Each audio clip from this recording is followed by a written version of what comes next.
Why did the weapon feel heavier in her hands that morning? Not by weight.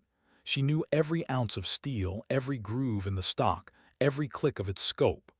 No, it was the weight of memory, of a past she wasn't supposed to have, of a history that had been erased. Sarah McKinnon. That was the name on the registration form, the name on the paperwork, the name the competition announcer read as though it meant something. But Sarah knew it was just a mask, a name chosen to fit neatly into the civilian world. To the Marines standing watch on the range that morning, she was just another competitor, another shooter among 24 veterans and a handful of civilians trying their hand at precision. Only she wasn't just another shooter. And the rifle she carried wasn't just another rifle. The Virginia air was thin with early fog rolling low across the 1,000-yard range at Quantico. It curled around the steel targets like smoke from another battlefield, another place, another life. She pulled the strap of her rifle case tighter over her shoulder and walked in silence to her assigned lane. Every step was measured, rehearsed. Every gesture was a choice. To anyone watching, she was calm, confident, but inside her pulse carried a quiet war drum. That morning wasn't just a test of skill, it was a test of exposure. Her eyes brushed over the others on the line. Some wore the sharp confidence of old soldiers, men with decades of service. Some looked nervous, younger, newer to the art of long-range fire. And then there was him, Deadeye Morrison, Navy SEAL, a man with 127 confirmed kills and a reputation whispered about in the same circles she had moved in. She knew his face, not personally, but his record.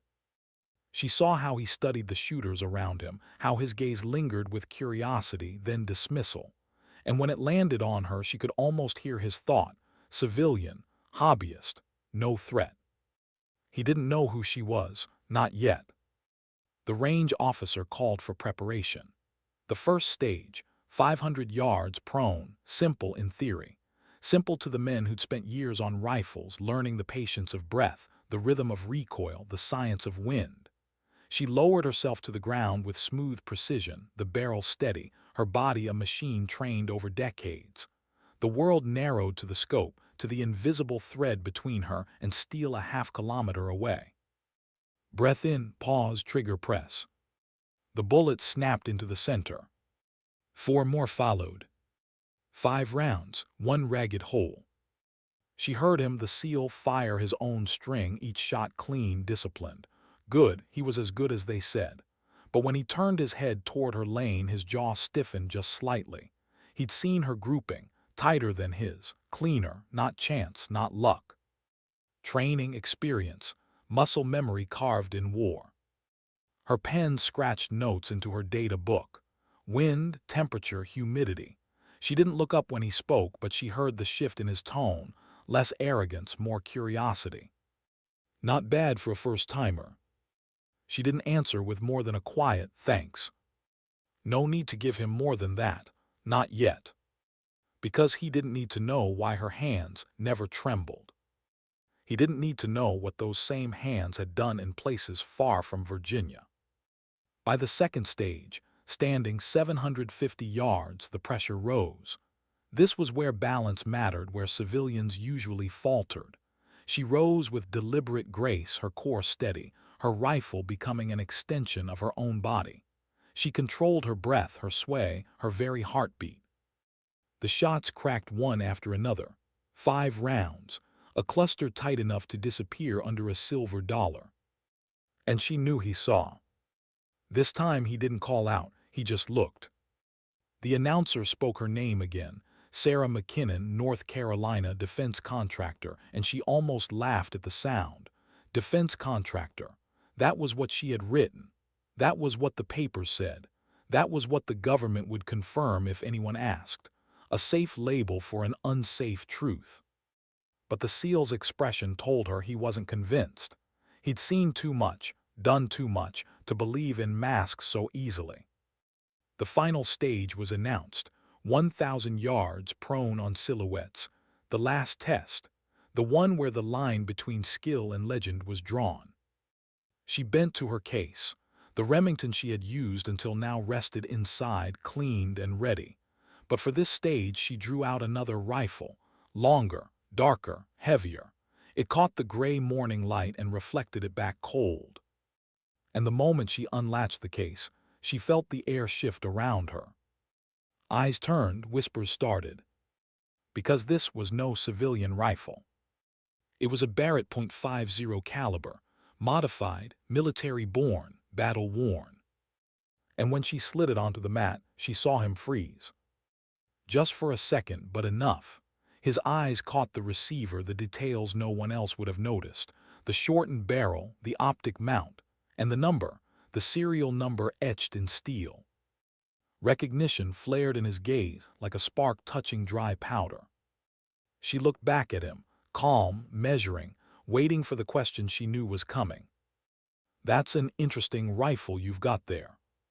Her hands paused, but only slightly, enough for him to notice, enough for him to know this wasn't casual. "It's a Barrett .50, she said softly. "I can see that." His voice dropped low, professional, controlled, the kind of tone soldiers use when they're standing on the edge of truth. "What I'm wondering is where you acquired a weapon with those particular specifications." Around them, silence thickened. Other shooters pretended to keep working, but their ears leaned closer. The range officers stiffened, aware something was unraveling. She met his eyes, and for the first time that day, she let him see a piece of what lay beneath her mask. It was legally purchased. He didn't blink, didn't look away. "That's not what I asked." She felt the shift inside her, the calculation. What to say, what to reveal, how much he already knew. She had done this before in darker rooms with enemies who wanted more than answers. She studied his stance, his readiness, the way his fingers flexed near the stock of his rifle. This was no longer about targets. This was about recognition. And ghosts don't like being recognized. "Where did you serve?" she asked finally, turning the question back. He didn't hesitate. 22 years, Navy SEALs, Iraq, Afghanistan, DEVGRU. She nodded slowly, processing. An old weight pressed against her chest, a name she hadn't heard spoken in years whispering through her memory. "Team 6, she said softly. "That explains it." But what she didn't say, what she couldn't say, was the thought rising in his mind and hers. He'd seen that serial number before. He knew where that rifle had been lost. And he knew the woman who had carried it was supposed to be dead. Her name was Sarah. It was Phantom. The ghosts of Fallujah whispered back into the fog, and with them, every secret she had buried. Why hadn't she walked away when she still could? That thought pressed hard against the back of her mind as she adjusted the scope on the Barrett. She could have left it in the case, kept her mask intact, played the role of civilian hobbyist. But she hadn't. Something inside her, something she couldn't name, wanted to be seen. Or maybe, deep down, she wanted someone to know. The rifle felt alive against her shoulder, humming with memory.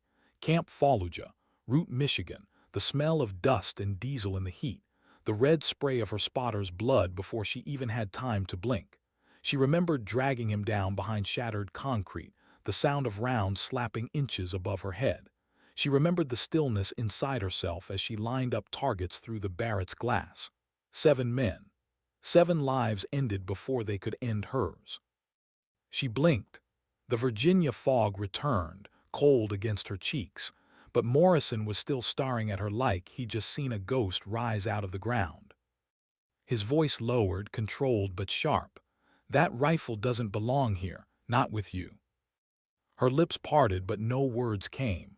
Not yet. She finished adjusting her data, clicked the scope down 2 notches, and chambered the first round. The bullet slid into place with the metallic finality of a confession. Colonel Peters stepped closer, his curiosity now sharpened into something more official. "Problem here, Morrison." Jake's answer was calm, too calm. "Just a question about provenance, sir." Sarah, no Phantom, kept her eyes in the scope. She didn't look at the colonel, didn't look at Morrison. Instead, she stared through the crosshairs at the steel silhouette 1,000 yards away. The outline of a human, an enemy, a memory. She squeezed. The steel rang with a perfect center hit. Another breath, another squeeze. Hit. 5 rounds, each one flawless, each one cleaner than the last. When she lifted her head, the silence was heavy. Even the colonel looked uneasy. On paper, Sarah McKinnon was just another civilian competitor. But there was nothing civilian about what everyone had just witnessed. Jake stepped closer, lowering his voice so only she could hear. That rifle was lost in Iraq 3 years ago. I know, I was there. Her hands stilled on the Barrett. Slowly she lifted her gaze to him, green eyes on steel blue, neither blinking, neither backing down. And in that silence she saw the truth form behind his expression. He knew, maybe not her name, maybe not her file, but enough. "Your phantom," he whispered. Her pulse quickened. She felt heat spread in her chest, anger rising with it, not at him but at herself for letting it get this far. She stayed hidden for so long, careful, erased. And now one slip, one competition, one rifle had dragged her into the open. She thought of denying it, thought of laughing, of waving him off. But she saw in his eyes that it wouldn't work. This wasn't a man who lived off rumor. He lived off instinct, off reading people, off watching micro-movements that told more truth than words ever could. Instead, she spoke quietly. "That name doesn't exist anymore." He studied her face, his jaw tightening. "Then why are you here?" The question cut deeper than he could have known. Why was she here? Why had she signed up, driven out to Quantico, walked onto this line with a mask she knew was paper-thin? She told herself it was for the competition, for the reminder that she still had purpose, for the satisfaction of beating men who had lived their lives believing women couldn't measure up. But there was more. A loneliness that burned so deeply, she hadn't known what else to do with it. When she finally spoke, her voice carried a shadow of that truth. "Same reason as you, Deadeye, trying to figure out what comes after." She turned back to her case, disassembled the Barrett with practiced precision, each motion as sharp as a ritual. She could feel his eyes still on her, watching, measuring. She didn't hate it, but she feared it. As the competition wound down, announcements echoed through the fog, scores tallied, names read, applause scattered across the range. She heard her own name called first, Sarah McKinnon, new record holder, and it felt like a cruel joke. They were clapping for a name that wasn't hers, for a life that didn't exist. Jake approached as she slid the Barrett into its case. "You know, Phantom," he said softly, trying the name like it was both a question and an acknowledgement. "Men like me, we come home broken, but at least we come home. You didn't even get that. They erased you." Her hands froze on the latch. She felt the word strike somewhere deep. Erased. He said it so plainly, and it was true. She, given 20 years of service to shadows, only to be told her life was officially over, dead on paper, buried in silence. She swallowed hard, forcing her voice steady. That was the deal. Do the work, disappear when it's done. His brow furrowed. That's not a deal, that's a death sentence. For a heartbeat, she let herself imagine saying more, telling him about the nights when silence screamed too loud, about the faces that still returned when she closed her eyes, about the fear that one day the people she'd hunted would come for her in the light of her false life. But she couldn't. Those words were buried with her name, just like everything else.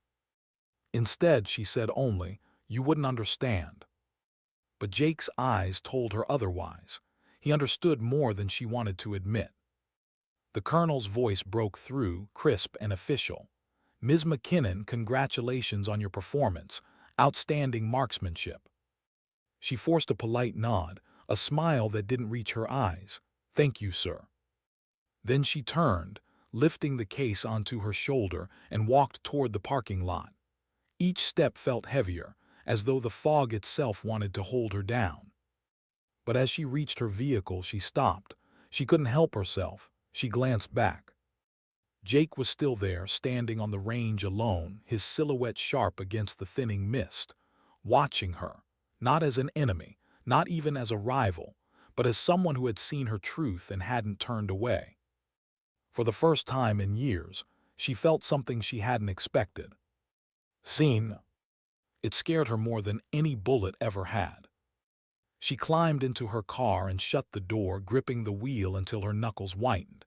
She should leave, disappear again, return to her quiet apartment, her quiet routines, her quiet mask. But a voice lingered in her head, his voice. That's not a deal, that's a death sentence. For the first time, she wondered if he was right. Why did she hesitate at the intersection? The green light glowed steady ahead, cars behind her tapping impatient horns, but her hand froze on the gear shift. For a split second, she thought about turning left instead of straight. Straight meant her apartment. Straight meant the hollow silence of four walls, the empty hum of a life carefully staged but never lived. Left meant something else. She didn't know what. The horn blared louder, dragging her back. She exhaled, eased forward, and drove straight. By the time she parked outside her building, her chest felt tight. The same suffocating weight that always returned when the mask slipped too much, when the shadows of who she had been pressed against the thin veil of Sarah McKinnon. She locked the Barrett in its case, carried it upstairs, and laid it in the dark corner of her living room like a relic too sacred and too cursed to be touched. She sat on the couch. The silence greeted her, too loud, too still. Her fingers brushed her phone. She had no one to call, no family to check in, no team to laugh with, no one who even knew she existed. The CIA had buried her name, her record, her entire life. Officially, Phantom had died in Iraq, a ghost swallowed by the desert. Unofficially, she was still breathing, but what kind of life was this? The loneliness pressed until her throat ached. Her mind drifted back to the look on Jake's face that morning. Recognition, not just of the rifle but of her. He had seen her, really seen her. She hated it, she craved it, both at once. She poured herself a drink she didn't need and sat in the dark, staring at nothing. The alcohol burned warm down her throat, but it did nothing to dull the sharper fire inside. She thought of his words again. That's not a deal. That's a death sentence. Was it? The next morning her routine saved her. Wake at 500, run 5 miles, stretch. Dry fire drills with the Remington, just muscle memory practice. Clean and re-clean the Barrett until it gleamed. Every action precise, controlled. The motions gave her structure. Without them, she wasn't sure she'd make it through the day. But the memory of the range still lingered, pulling at her like gravity. His voice, his stare. The way he hadn't reported her, hadn't exposed her, hadn't called her out for what she was. Instead, he'd let her walk away. Why?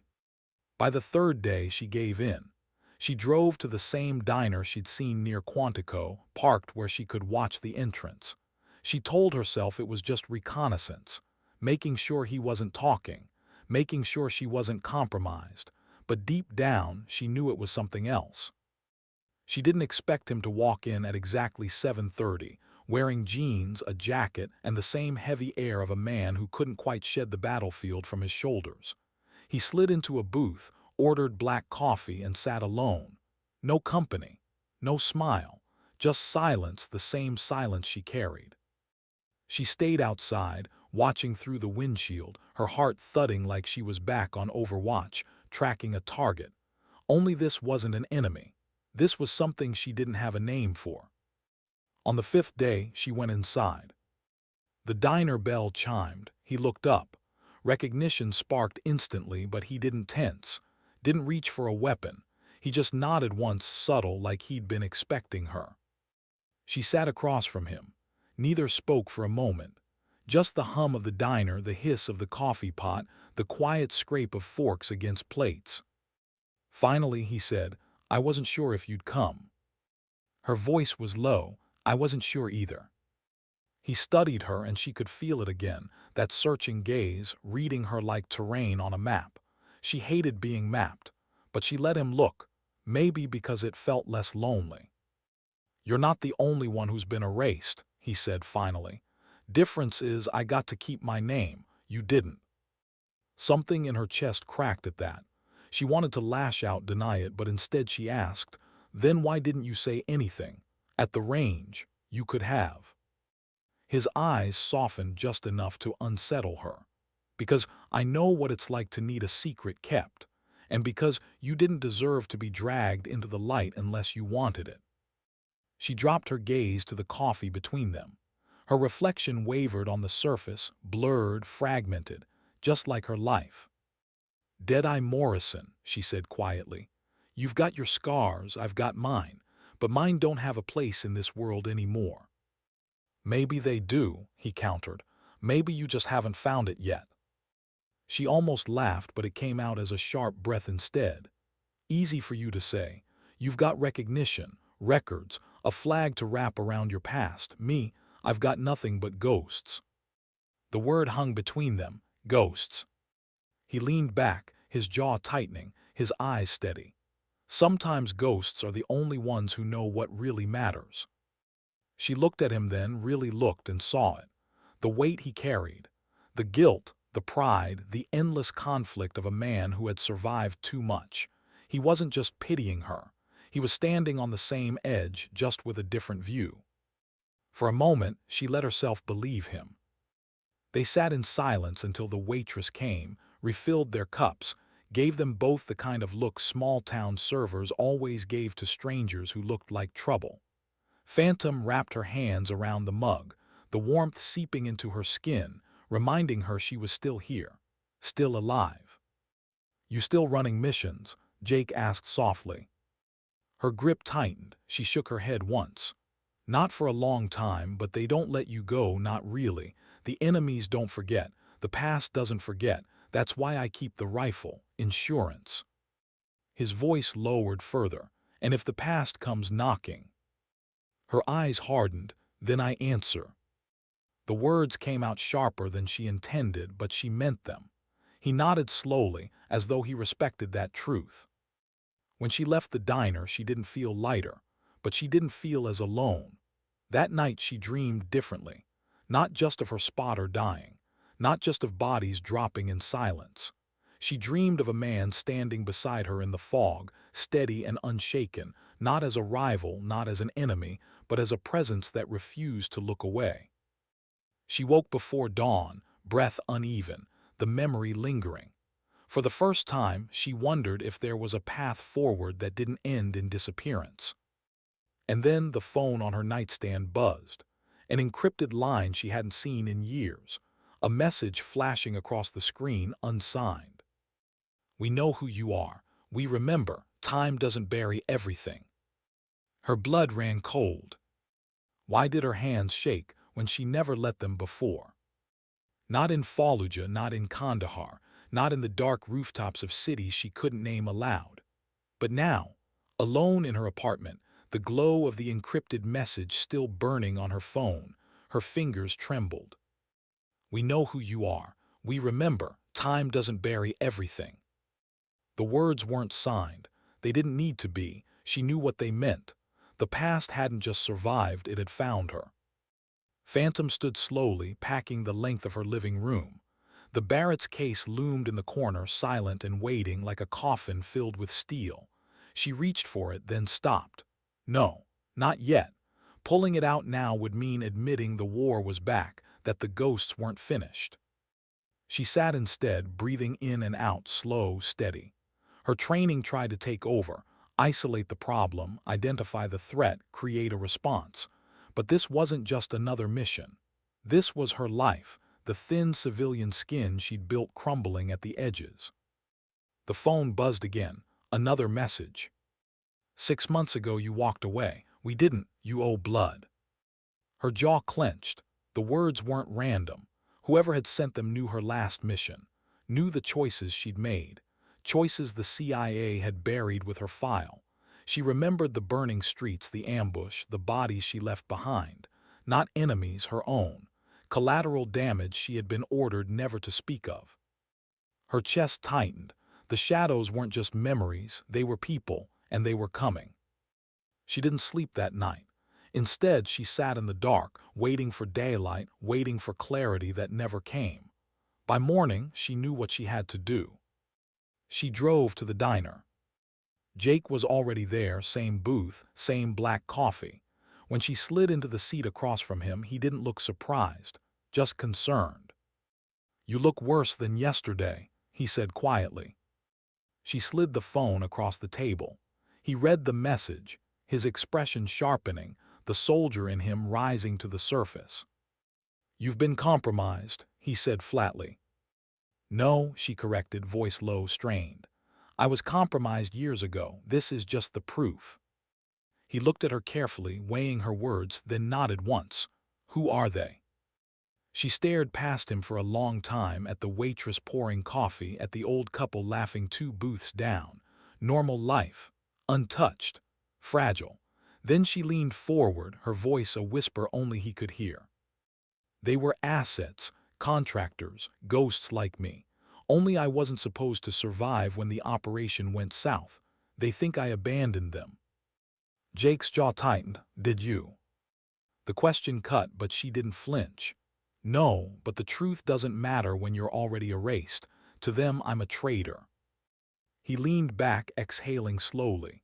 She saw the flicker in his eyes, the recognition of the impossible bind she'd been in.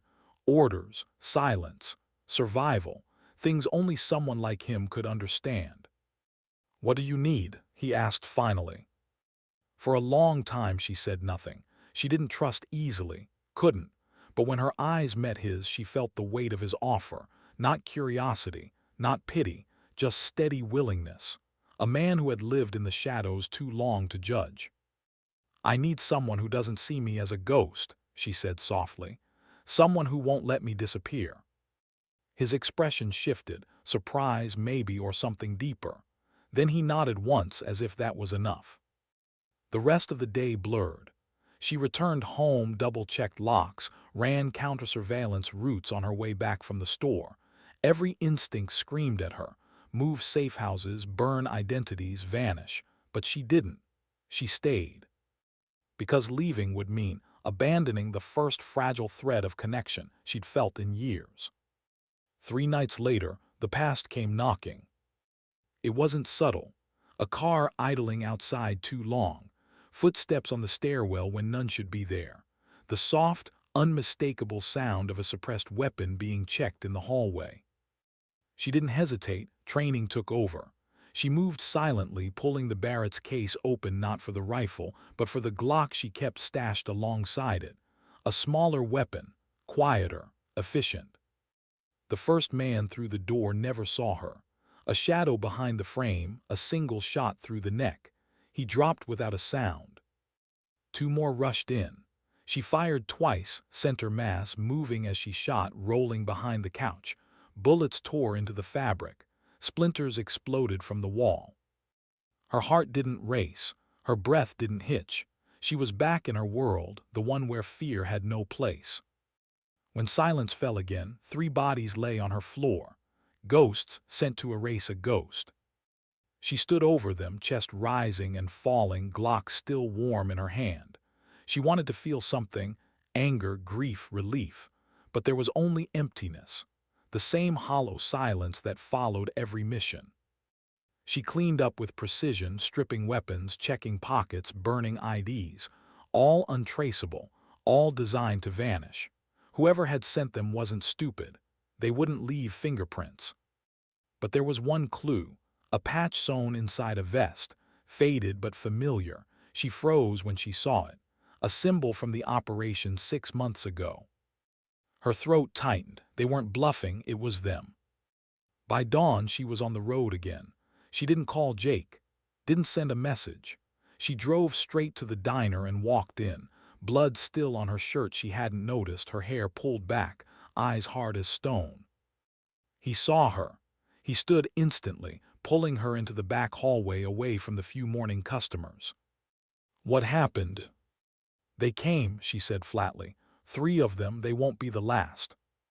His expression darkened. "Then we stop running." She shook her head. "You don't understand. They're not amateurs, they're me, my mirror. Everything I know, they know. Everything I've survived, they've survived. They won't stop. Jake held her gaze, steady and unflinching. Then you're not facing them alone. For a moment, her mask cracked, just slightly. The loneliness she'd carried for years pressed against her ribs, and she wanted to believe him, wanted to believe someone could stand in the shadows with her without being consumed. But she also knew the truth. People near her got hurt, people near her disappeared. Her voice dropped to a whisper. You shouldn't be here, you shouldn't help me. He leaned closer, his voice steady as steel. Too late, you're not invisible anymore. She closed her eyes, a single breath trembling free. And for the first time in years, she wasn't sure if that terrified her or saved her. Why did she go back to his apartment instead of vanishing again? Every instinct screamed at Phantom to disappear, burn the Sarah McKinnon identity, dump the Barrett, pick up a new mask and run until the trail went cold. That was what she'd been trained to do. That was how ghosts survived. But she didn't run. She drove straight to Jake Morrison's place.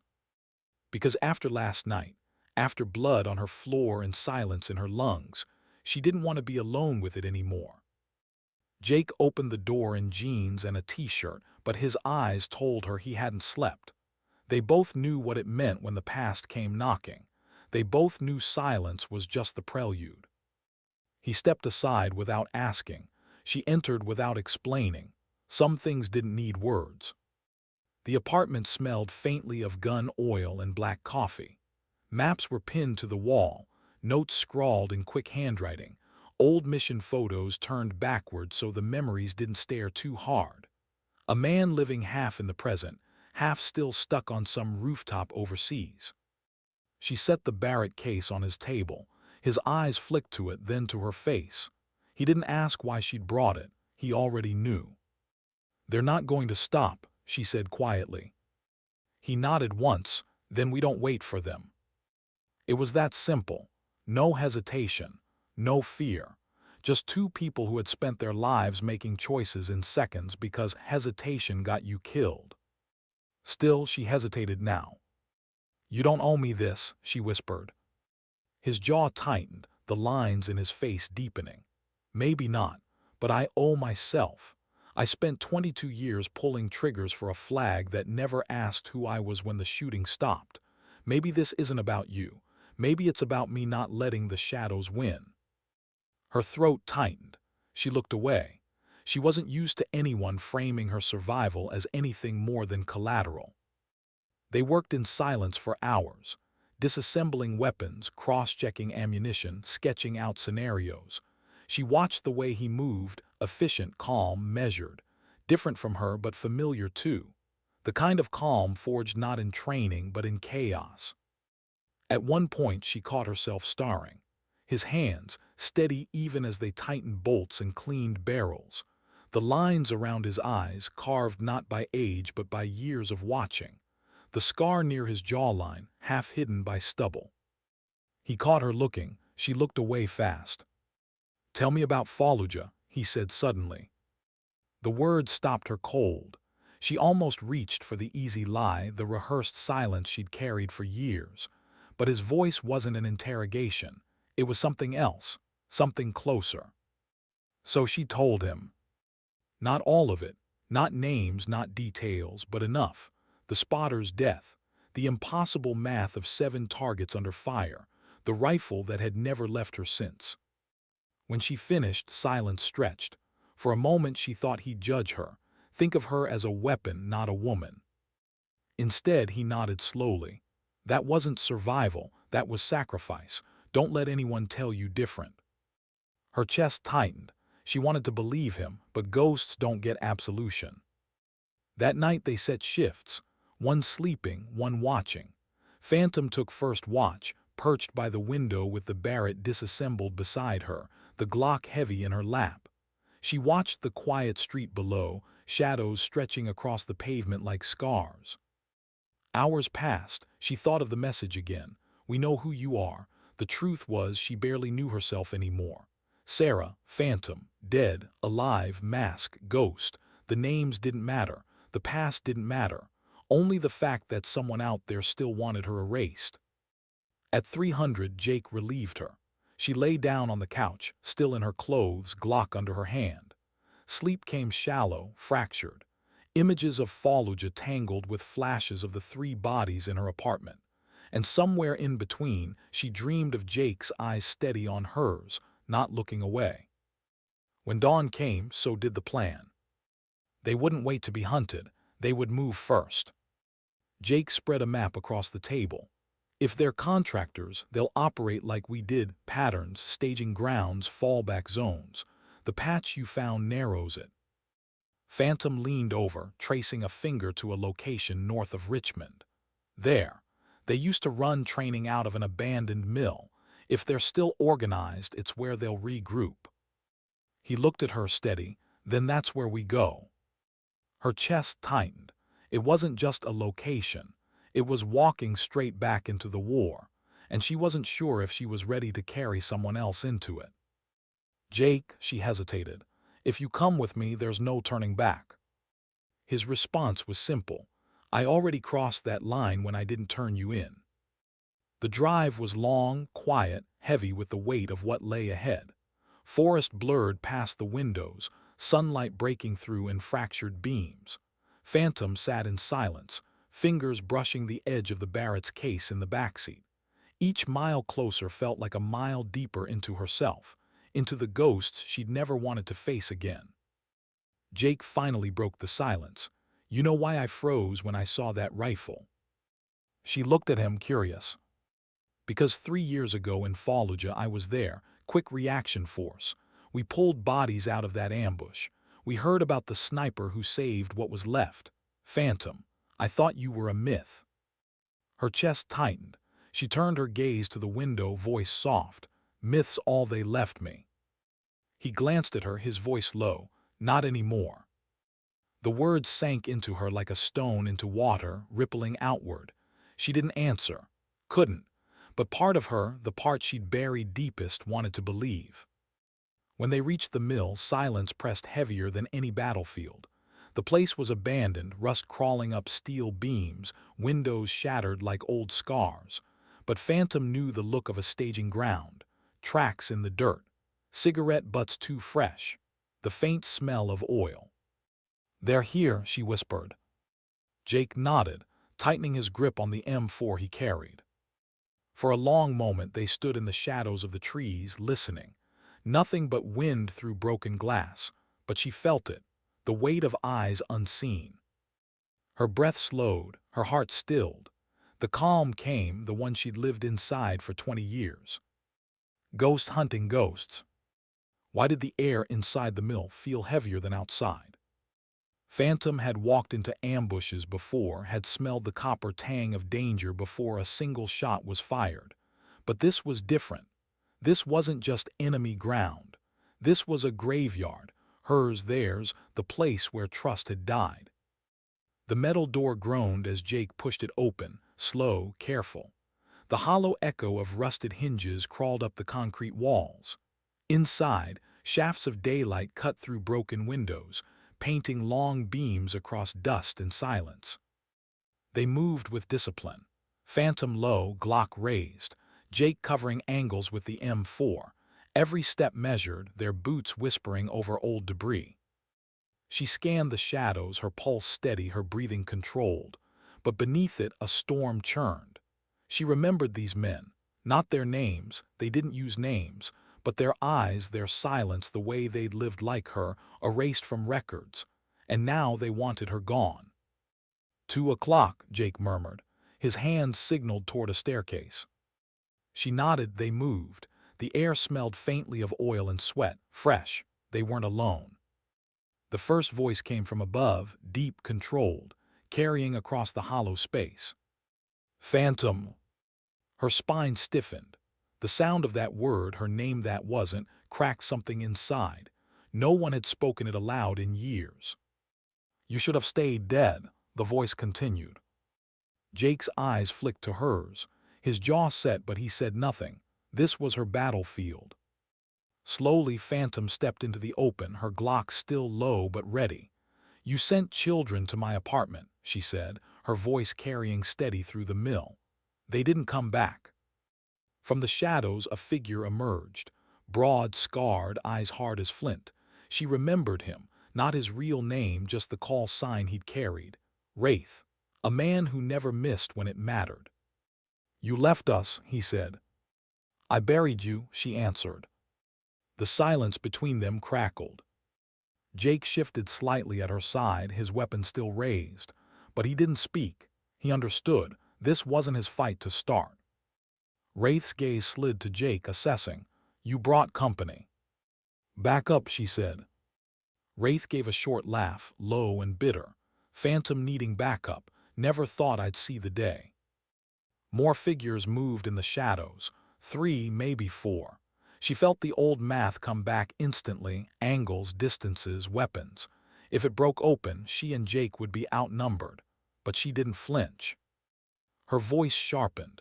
You think I betrayed you? I didn't. I carried out the order. I carried the rifle when everyone else fell. You weren't abandoned. You were disavowed. The words echoed, truth wrapped in venom. Wraith's jaw tightened. Easy to say when you're the one who walked away breathing. Her chest tightened. He was right. She had survived when they hadn't, survived long enough to become a ghost. Jake's voice cut low, even. She didn't choose survival. She chose sacrifice. That rifle of hers saved lives while you bled. Don't twist it. Wraith's eyes snapped to him, sharp, dangerous. And who the hell are you to speak our language? Someone who knows what it's like to bury more brothers than you can count, Jake answered, calm but edged with steel. Someone who knows ghosts don't need more ghosts, they need peace. For a moment the tension thinned, just slightly. Phantom felt it. The way Jake's words slipped into the silence like a thread trying to stitch torn fabric. But Wraith shook his head. Peace doesn't come from forgiveness, it comes from balance. And you, Phantom, tilted the scales. We're here to correct that.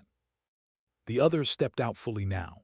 4 men, armed, faces carved by the same kind of life she had lived. Each one a mirror of herself, discipline, scars, silence. Jake shifted, stance ready. Phantom raised her Glock higher, steady, but her voice stayed calm. You think killing me makes it right? She asked. It's the only way, Wraith said. The world seemed to still.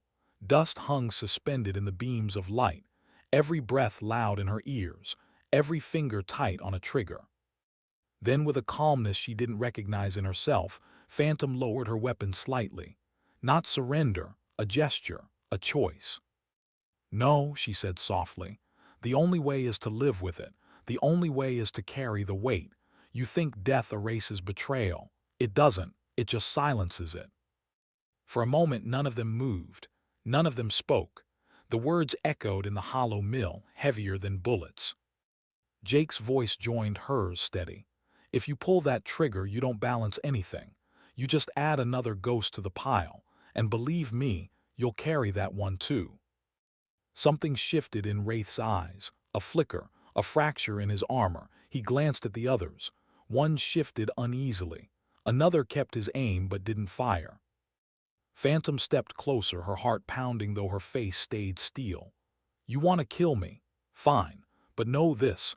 I've carried every face, every mission, every silence.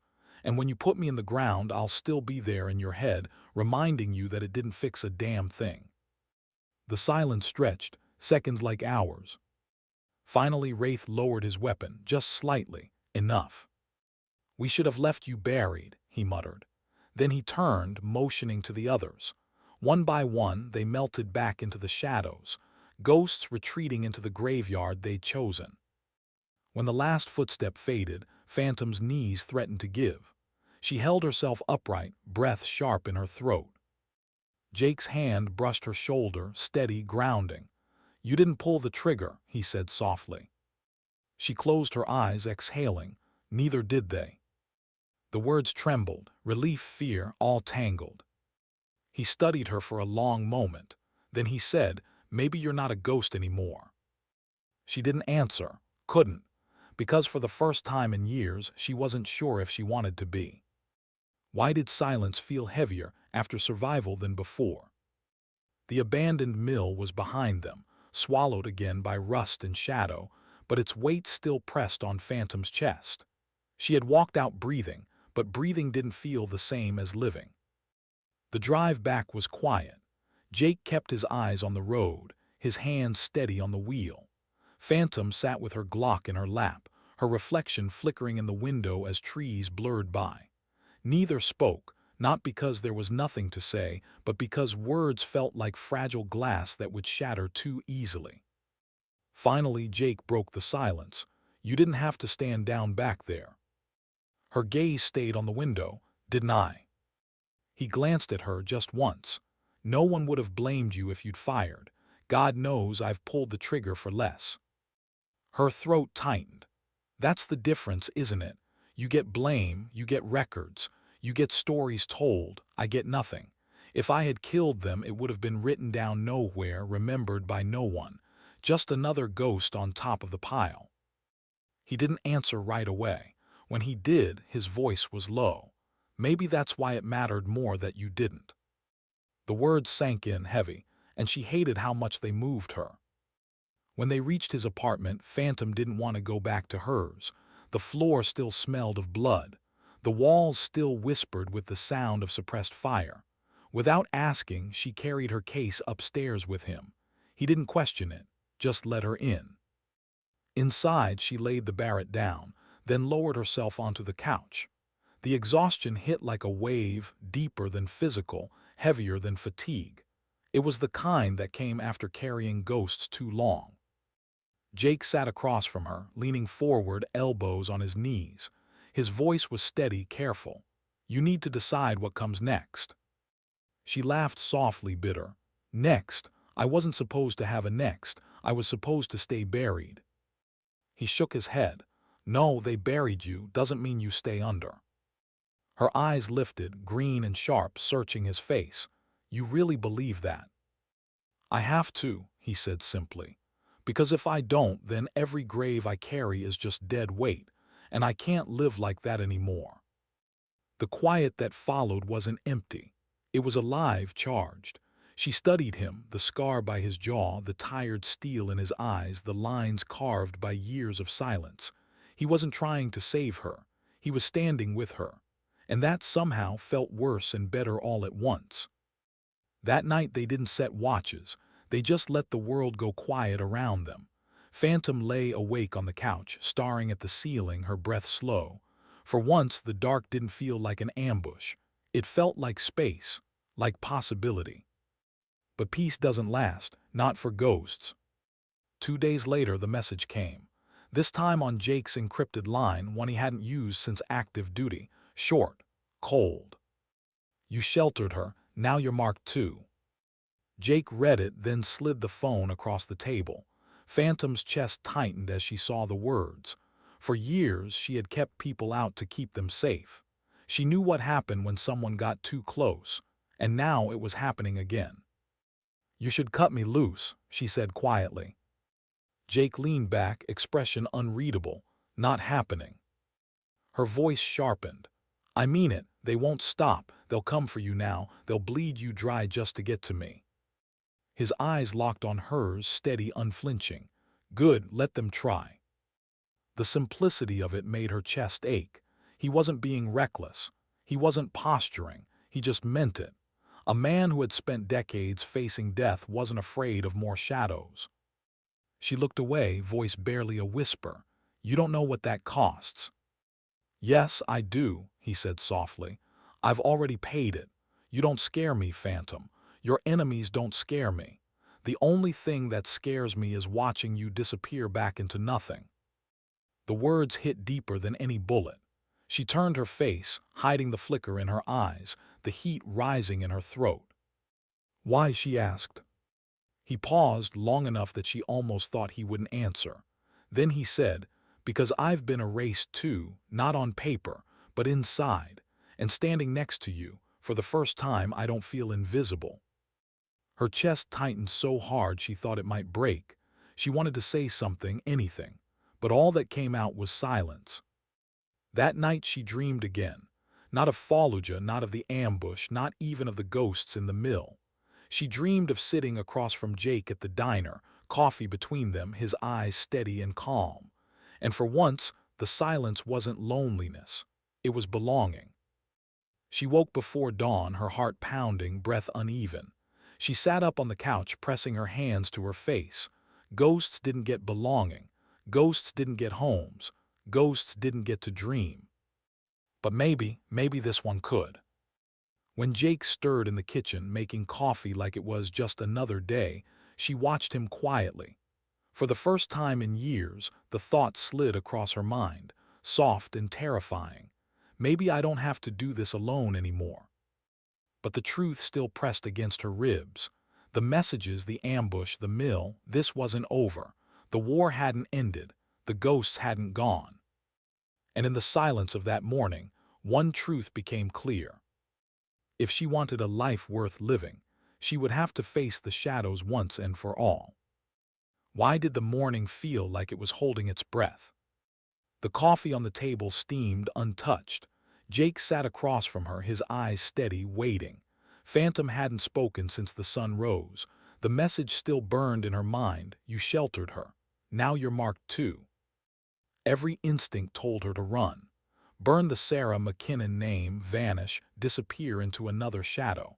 It was the only way she had ever stayed alive. But when she looked at Jake, she saw what running would mean. Not survival, not this time. Just another grave she'd dig inside herself. I have to finish this, she said finally.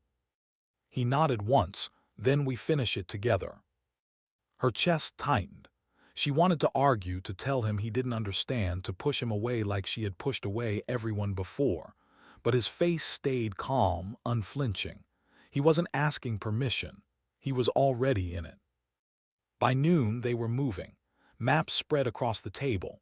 Intel pieced together from her memory his contacts. The group that had once been her brothers in arms had fractured into something darker, mercenaries without loyalty, ghosts who had chosen money over mission. But they were disciplined, dangerous. They wouldn't stop. They'll come at night, Jake said. Always do. She nodded. Then we make them think they're hunting, but this time we hunt. They drove out past the city, into the woods where sound carried strange and shadows stretched long. An old cabin, long abandoned, stood on the edge of a clearing. Perfect ground.